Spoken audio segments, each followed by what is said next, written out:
tous ces gens qui nous donnent des conseils, ils oublient que 18 millions de Français viennent faire leurs courses au principal chez Leclerc. C'est ça ma responsabilité. Et ces 18 millions de Français, en général, ils ont un revenu médian qui est de l'ordre de 1850 à 2000 euros avant de faire leurs courses.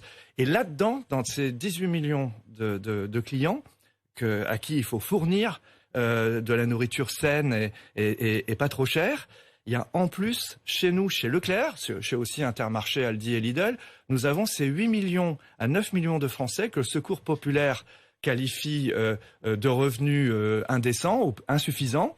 Et ces gens-là, ces consommateurs-là, ont besoin de prix bas, ils ont besoin d'aide. Et nous sommes là pour ça. Moi, c'est ma seule préoccupation. Moi, si je me présentais aux élections, c'est pour ces gens-là. J'ai fait un parti pris, sans jeu de mots, c'est celui des gens qui ont besoin d'acheter moins cher. Tiens, après la fameuse polémique autour, je vais y revenir, de la baguette à 29 centimes, les politiques, dans leur majorité, pas tous, vous ont éreinté, Michel-Édouard Leclerc. Ça vous a touché, j'imagine, mais pourquoi, selon vous? Pourquoi vous ont-ils éreinté? Dites-moi. Il y a deux choses qui m'ont impressionné. Oui. D'abord, ils fonctionnent maintenant comme sur les réseaux sociaux, c'est qu'ils dénoncent par ailleurs. C'est-à-dire qu'ils prennent pas le temps de lire. Par exemple, sur la baguette, on n'a pas baissé les prix, c'était les prix moyens qu'il y avait dans les centres Leclerc, on les a bloqués, d'accord? À une époque précédente, et qui n'était pas si loin que ça, l'homme politique, avant de dégainer, il faisait téléphoner, il demandait « Est-ce que vous gagnez de l'argent sur votre baguette? Est-ce que vous avez payé votre producteur ?» avant de prendre la parole. Là, ils y vont. Ils savent pas, mais ils y vont. Et la deuxième chose qui m'a impressionné, c'est qu'ils connaissent pas les prix vrais prix des gens, les vrais prix du caddie, les vrais prix du panier. Parce que bien sûr, moi aussi je mange de la baguette tradition. Moi aussi j'aime bien les baguettes au pain complet. On a 2000 boulangers dans les centres Leclerc. Ils ne font pas que du pain blanc, du pain premier prix. Mais enfin, on en vend des millions des baguettes premier prix, des baguettes blanches. On en vend des millions. Et il y a des gens, vous voyez, qui sont chez nous, et moi ça m'émeut, et qui partent du magasin en réclamant le ticket qu'on veut leur faire supprimer parce que c'est du papier, en réclamant le ticket parce qu'ils sont à 1 euro près. Et on a besoin d'avoir, dans ce monde d'inflation qui redémarre, et alors que les salaires sont bloqués ou que les petites retraites sont bloquées, on a besoin d'avoir des signaux que des gens comme Leclerc, que des gens comme Intermarché ne vont pas se goinfrer alors que l'inflation va augmenter.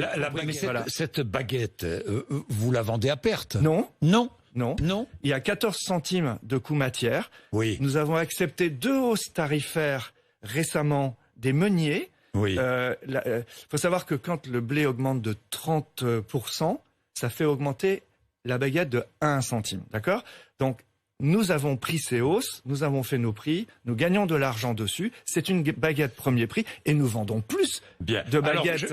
L'un de vos concurrents dit, on s'aligne à regret, c'est le patron de Lidl France qui dit ça, on s'aligne à regret, nous sommes obligés de nous aligner, la baguette à 29 centimes, ce n'est pas très responsable, aberration alors que le prix du blé augmente, cela envoie un message dramatique au monde agricole en grande détresse. Voilà ce qu'il dit, Lidl. Oui, lui, il vient du hard discount. C'est lui qui cassait les prix. Lui, il s'est embourgeoisé. Il a reçu maintenant le président de la République au Salon de l'Agriculture. Il a oublié d'où il vient. Il a oublié que ses clients sont les mêmes que ceux qui viennent dans des centres Leclerc et qu'ils ont besoin de prix bas. Que je prenne le relais pendant que lui s'embourgeoise, moi ça me gêne pas. J'insiste, pour répondre à Madame Lambert, nous allons faire passer les hausses agricoles des entreprises françaises, des agriculteurs français. Nous respecterons la loi Egalim. C'est pas la peine de nous faire procès, je m'y engage, vous pourrez aller relever les prix. Nous augmenterons. Vous vous y engagez ce matin. Nous respecterons la loi Egalim. La loi Egalim, la loi Egalim 2, voulue par le ministre de l'Agriculture, par le gouvernement, votée par le parlementaire et souhaitée par la FNSEA. Donc, pas de faux procès, nous allons le faire. Après ça, il y a quand même de la spéculation dans les grandes entreprises, des gens qui ont acheté du cacao et du café à terme, qui sont pas plus industriels qu'autre chose, ils ont placé de l'argent, ça il faut que j'aille voir. Quand même, et puis nos acheteurs, ils ont lu en bourse que des grandes entreprises ont dit « Nous, on va mieux rémunérer les actionnaires, on va se faire des marges. » C'est normal qu'on a discuté de ça et qu'on prenne pas toutes les hausses. Souvent, on dit le négociateur, c'est un requin. Aujourd'hui, le négociateur, c'est celui qui peut éviter que l'État fasse trop de chèques inflation Parce que c'est ça le truc, vous voyez. Alors, si nous, est-ce que vous allez bloquer d'autres prix? Oui. Lesquels? Je ne sais pas. Ça, la on est Côte en de négociation. Porc, déjà, Non, ça c'est très différent. J'ai vu dans la bande-annonce, la Côte de Porc, c'est une promotion qu'on a fait avec les producteurs. Bon. C'est fait avec les producteurs. On fait des opérations dites de déstockage. De déstockage. Voilà. Mais mais quel genre de prix? Mais j'insiste. Vous pourrez bloquer les prix. J'insiste. Oui. J'insiste. Permettez-moi de le dire. Oui. Nous ne vendons que du porc français. Beaucoup de porc breton. J'y suis pour quelque chose. Nous sommes celui qui achetons le plus cher, le porc en France. C'est nous qui faisons, c'est Leclerc qui sur le marché à Plérin, encore hier soir, achetait plus cher que tous nos concurrents sur le marché du porc à Plérin. Tout ça est vérifiable. Donc on peut acheter plus cher aux agriculteurs, prendre sur sa marge et faire des opérations bénéfiques aux consommateurs. Et bloquer. J'ai qu'un seul objectif.